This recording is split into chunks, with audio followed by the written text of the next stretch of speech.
شروع اللہ کے نام سے جو بڑا مہربان اور نہایت ہی رحم کرنے والا ہے۔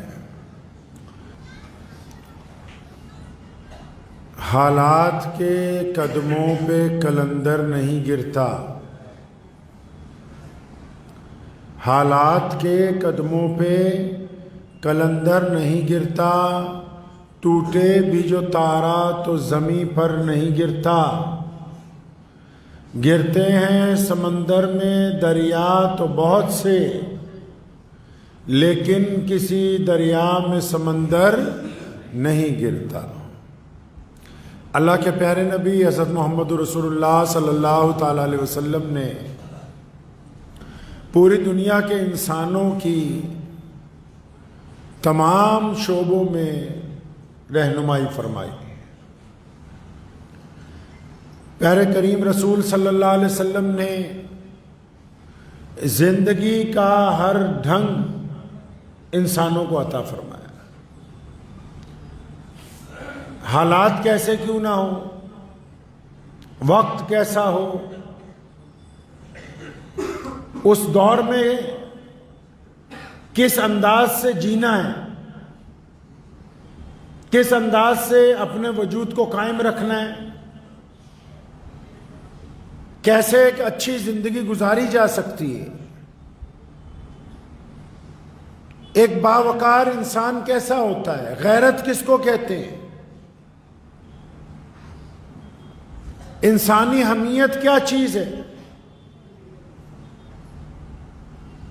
یہ تمام باتیں پیارے نبی علیہ الصلوۃ والسلام نے انسانوں کو سمجھائی ہیں۔ کیونکہ جب کوئی بھی انسان پیدا ہوتا ہے تو ظاہر سی بات ہے جس انداز سے اس کی عمر آگے آگے بڑھتی ہے،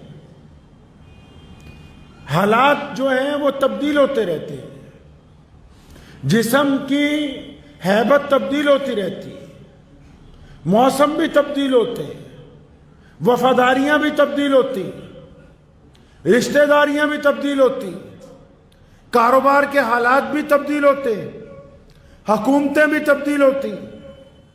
اتنی تبدیلیوں کے درمیان ایک بندہ کس انداز سے اپنے رب کے ساتھ معاملہ رکھے، ایک بندہ کس رنگ سے جیے، کس ڈھنگ کے ساتھ چلے، اس کی تربیت پیارے نبی حضرت محمد رسول اللہ صلی اللہ علیہ وسلم نے دی ہے انسانوں کو۔ حالات مشکل آ جاتے ہیں، وقت مشکل آ جاتا ہے، جب کسی پر کوئی مشکل وقت آتا ہے، چاہے وہ جسمانی طور پر ہو، چاہے وہ بیماری کا ہو، چاہے وہ کاروبار کی پریشانی ہو، چاہے وہ اولاد کی طرف سے پریشانی ہو، چاہے وہ عزیز و اقارب کی طرف سے دکھ درد کی بات ہو، چاہے پھر وہ مخالفوں کی طرف سے ہو، چاہے وہ کسی ایک ملک کی دوسرے ملک کے ساتھ ناراضگی ہو،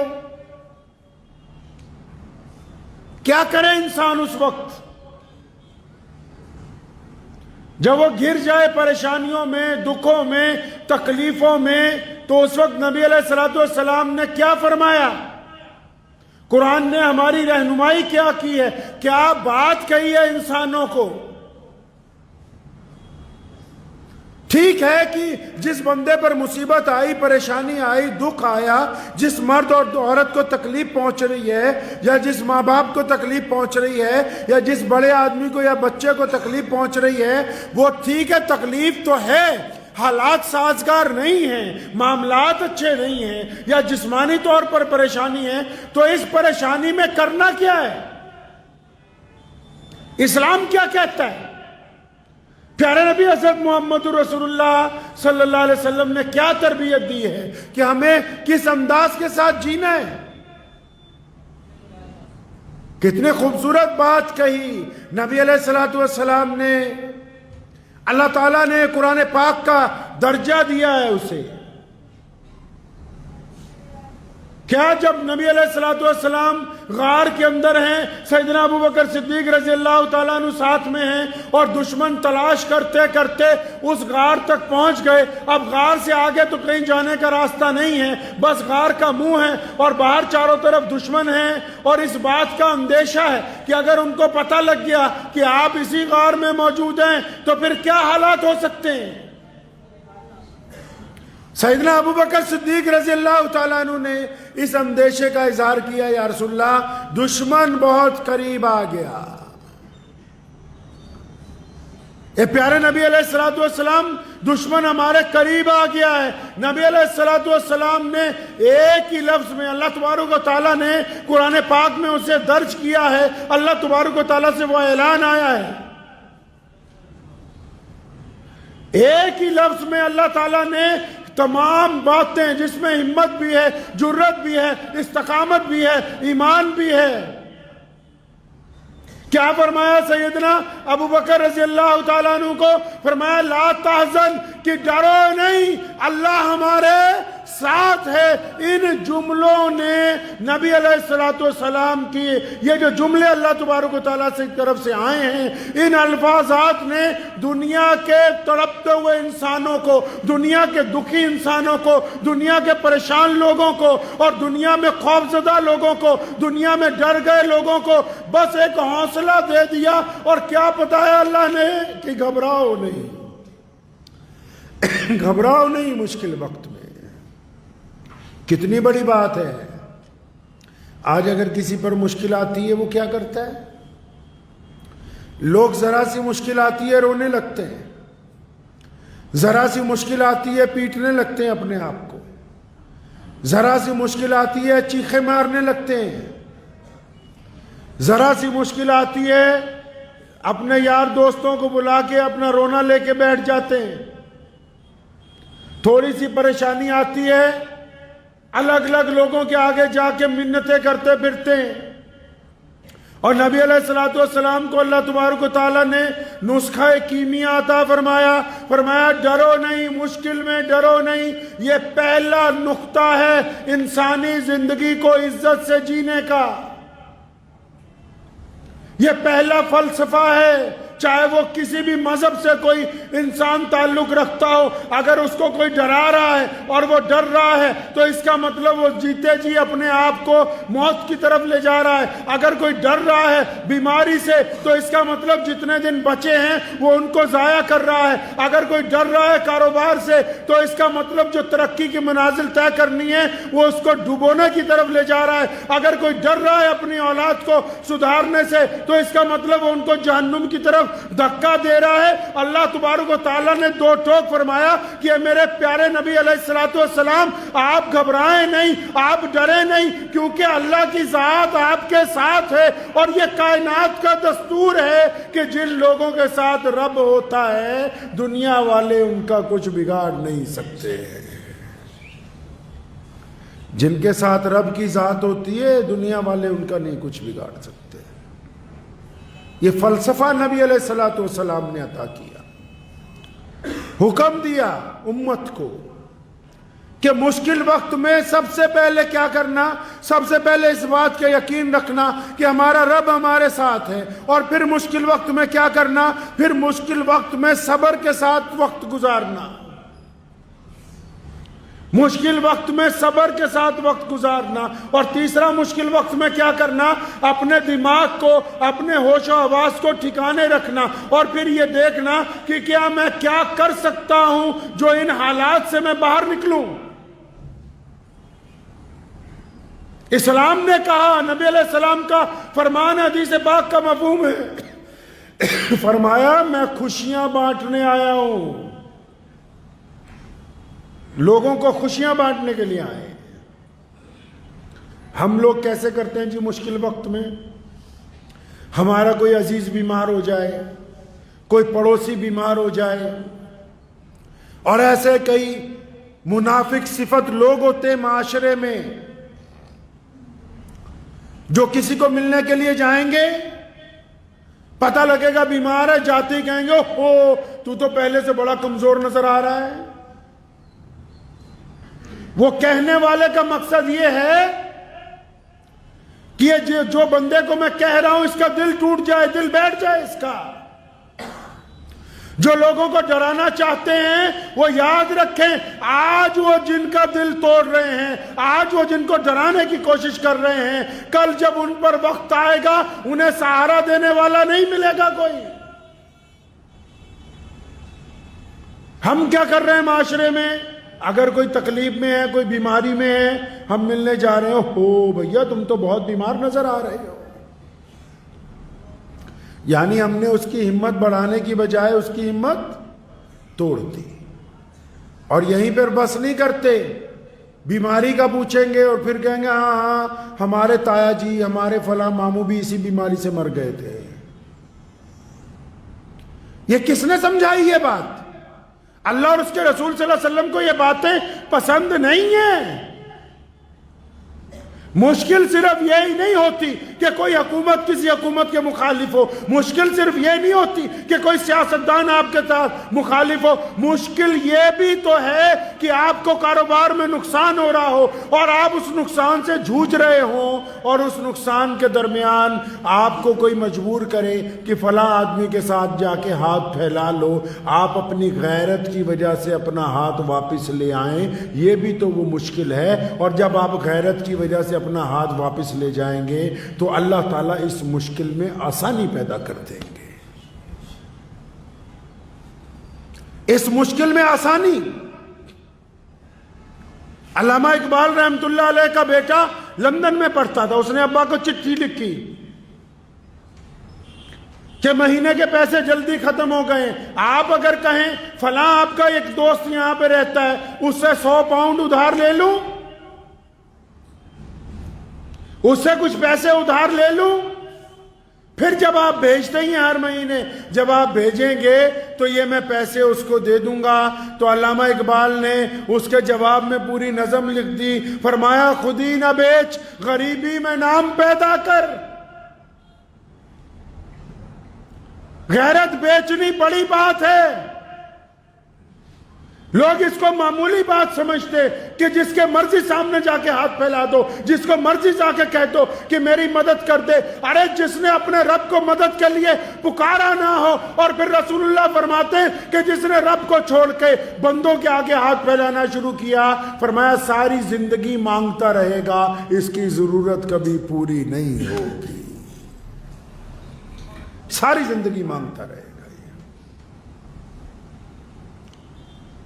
غیرت اس کو کہتے ہیں۔ مشکل صرف بیماری نہیں ہے، مشکل صرف سیاسی اختلاف نہیں ہوتے، یہ بھی تو مشکل ہے کہ کسی نوجوان آدمی کو کوئی نوجوان عورت زنا کی دعوت دیتی ہو، یہ بھی تو مشکل ہے کہ کسی نوجوان لڑکی کو کوئی نوجوان لڑکا زنا کی دعوت دیتا ہو اور وہ روزانہ چاہتا ہو کہ یہ میرے ساتھ لگ جائے، یا وہ خاتون چاہتی ہو کہ یہ میرے ساتھ چھپ کے گناہ کرے۔ اس مشکل وقت میں جس نے اپنے نفس کو گناہ سے روک لیا، اس نے اللہ کی طرف سے عزتیں پا لی، وہ اس مشکل وقت میں اللہ کے حضور یقین رکھ کے بچ گیا، تو پھر آنے والی زندگی کی عزتیں اس کے لیے وقف ہے۔ یہ بھی تو مشکل ہے، اپنی جوانی کو سنبھال کے رکھنا کتنا مشکل کام ہے۔ اس میں سے بھی تو نکلنے کا راستہ چاہیے۔ اس میں نکلنے کا راستہ بھی یہی ہے کہ بندہ اس بات کا یقین رکھے کہ میرا رب میرے ساتھ ہے، وہ مجھے دیکھتا ہے، اس کے حکم سے میں چلتا پھرتا ہوں، غلطی ہو جائے تو میں اپنے رب سے معافی مانگتا ہوں۔ صرف یہی مشکل تھوڑی، مشکل تو یہ بھی ہے کہ لقمہ حرام سامنے پڑا ہے، رشوت کے سامنے پیسے پڑے ہیں، سامنے سے آفر آئی ہوئی ہے کہ اتنے پیسے لے لو، یہ غلط کام کر لو، کوئی دیکھنے والا نہیں ہے، کوئی پوچھنے والا نہیں ہے، اور چپ چاپ وہ سرمایہ لیا جا سکتا ہے۔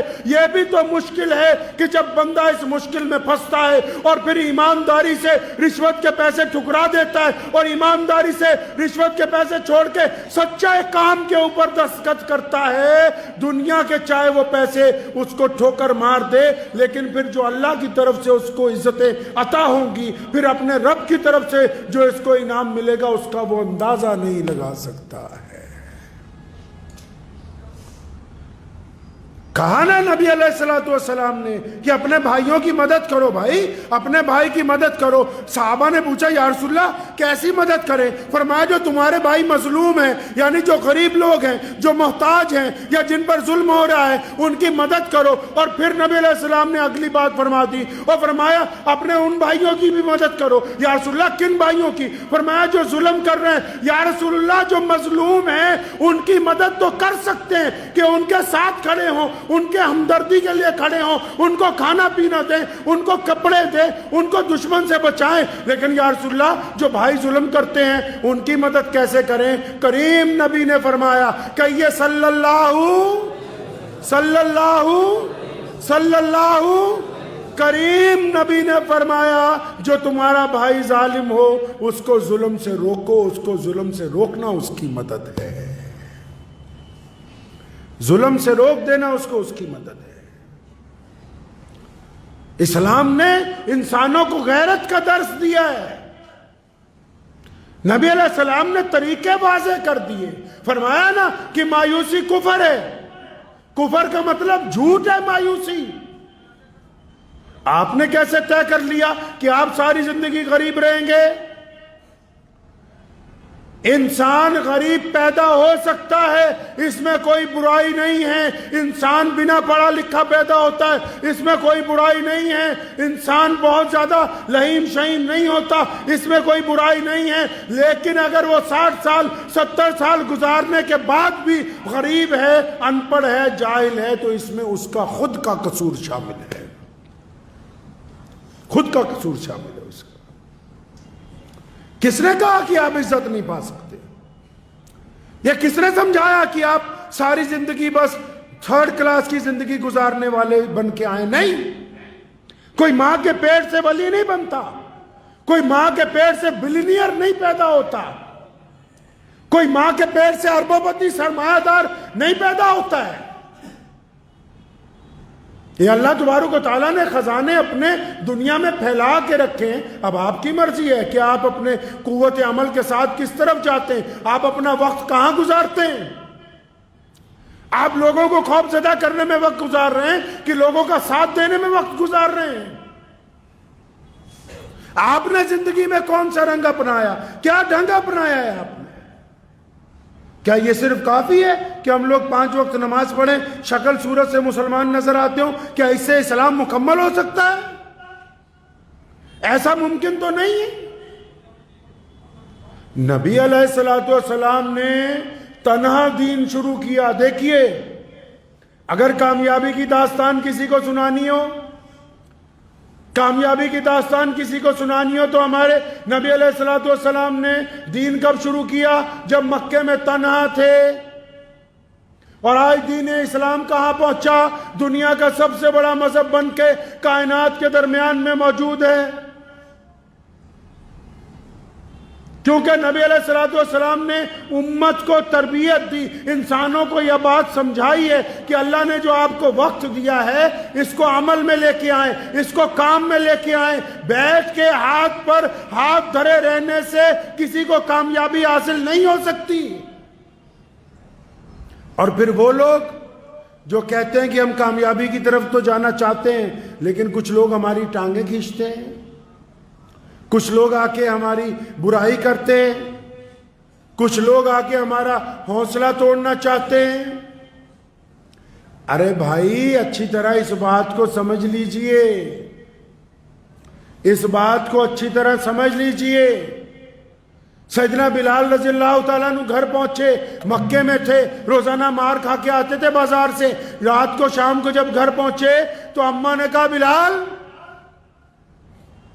میرے بچے، ہم لوگ مکہ چھوڑ کے جائیں گے، کہیں اور جائیں گے۔ بڑے حیران ہوئے۔ نبی علیہ السلام کے صحابی ہیں نا، اپنی ماں کو دونوں کندھوں سے پیار سے پکڑا اور پوچھا اماں جی آپ کو یہ بات کس نے سمجھائی ہے؟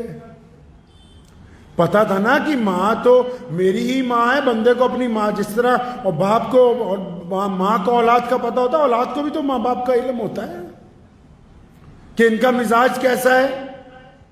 تو اماں آپ تو کبھی ایسی بات نہیں کرتی تھی کہ مکہ چھوڑ کے چلے جائیں گے، آپ کو یہ کس نے بات سمجھائی؟ تو کیا کہا سیدنا بلال رضی اللہ تعالیٰ عنہ کی امی نے فرمایا میرے بیٹے آج ابو جہل آیا تھا گھر پہ. ابو جہل کس کے گھر گیا؟ سیدنا بلال رضی اللہ تعالیٰ عنہ کے. فرمایا آج ابو جہل آیا تھا. کون ہے ابو جہل؟ مکے کا گورنر ہے، چودھری ہے مکے کا. فرمایا عتبہ بھی تھا ساتھ میں، ولید بھی تھا. اچھا یہ بڑے بڑے شہزادے سارے ہی؟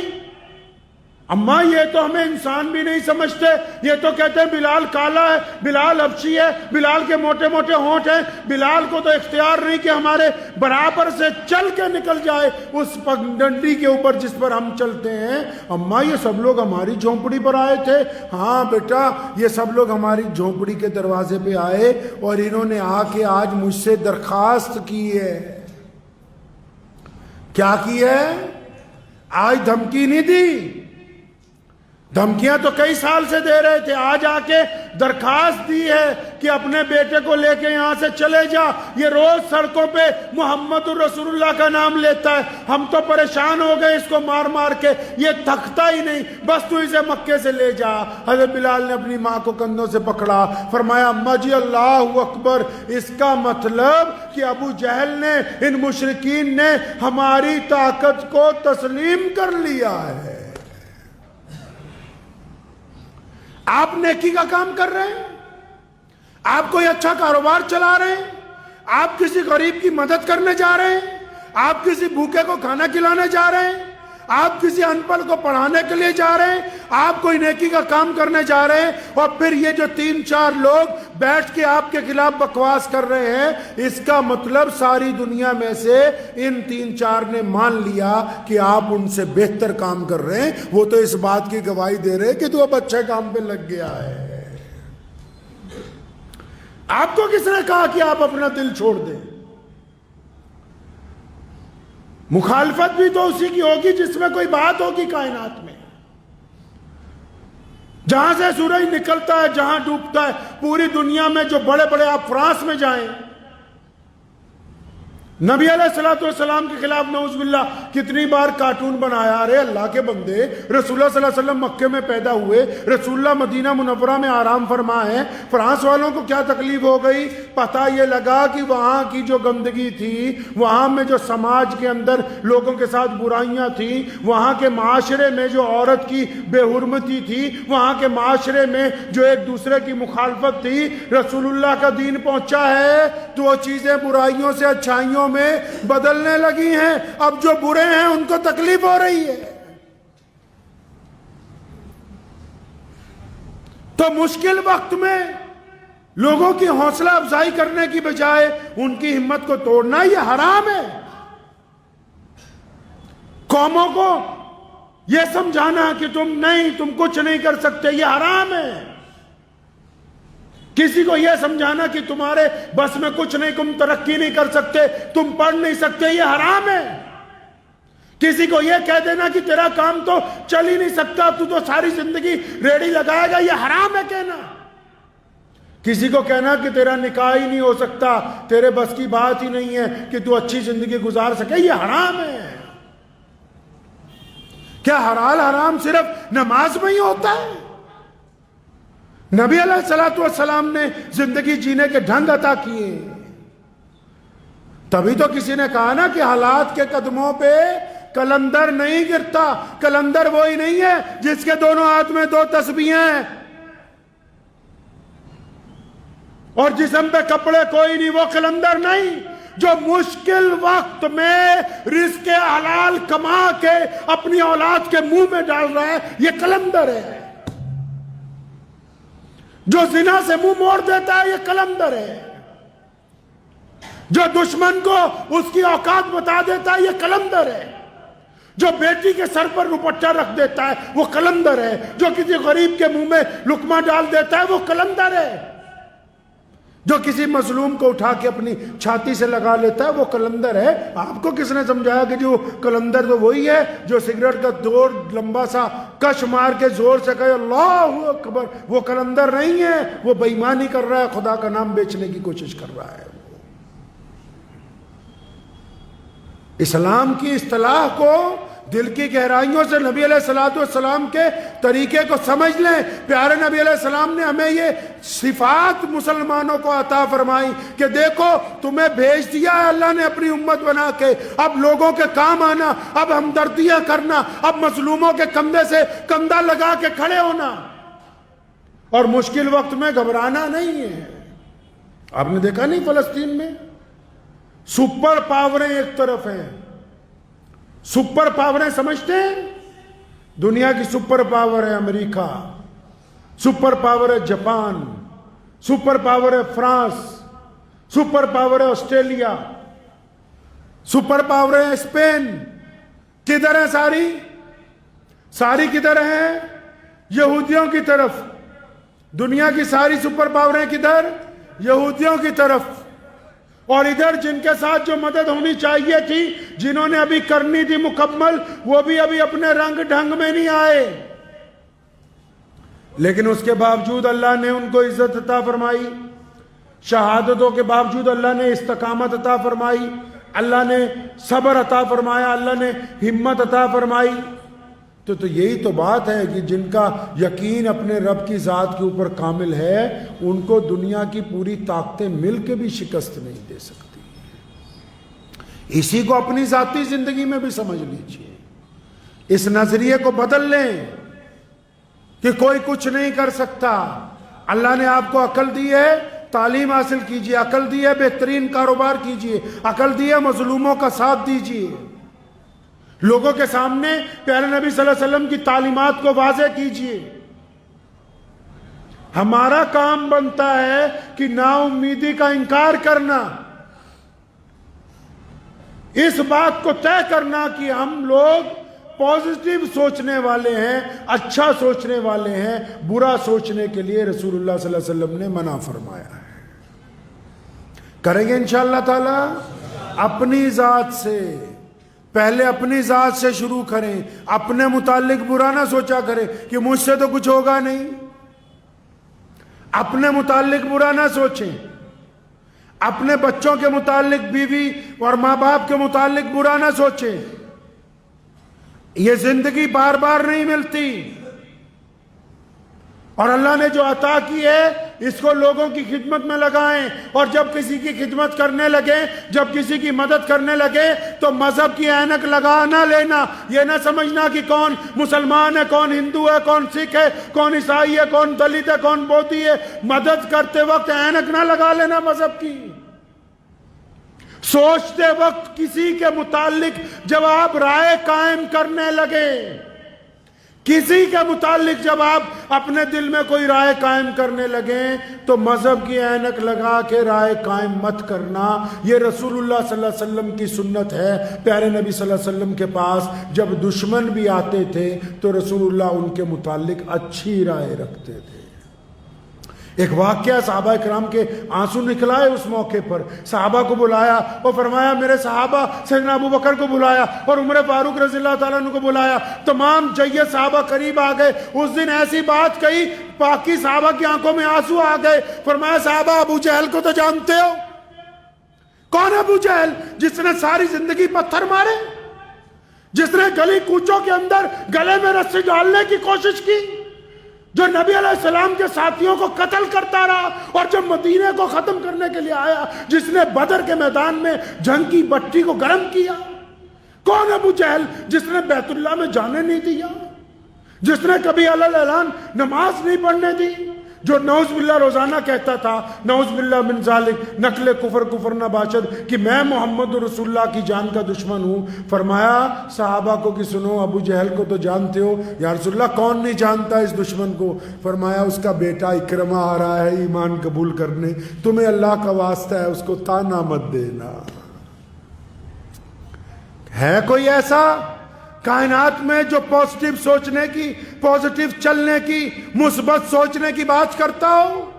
فرمایا ابو جہل کا بیٹا آ رہا ہے اکرمہ. کیوں آ رہا ہے؟ ایمان کے لیے آ رہا ہے. دستے نبی علیہ الصلوۃ والسلام کے دستے مبارک پر بیعت کے لیے آ رہا ہے. فرمایا مجھے پتا ہے کہ تم سب اس لیے ناراض ہوتے ہو کہ ابو جہل نے بہت زیادتیاں کی ہیں، فرعون سے زیادہ حدیث پاک میں لفظ ہے، فرمایا ہر امت میں ایک فرعون ہوا، میری امت کا فرعون ابو جہل ہے، اور اس نے فرعون سے زیادہ ظلم کیا ہے، لیکن جب اس کا بیٹا ایمان قبول کرنے آ رہا ہے تو پیشگی اپنے ساتھیوں کو کیا فرما رہے ہیں کہ ابو جہل کا بیٹا آ رہا ہے، اس کو تانا مت مار دینا۔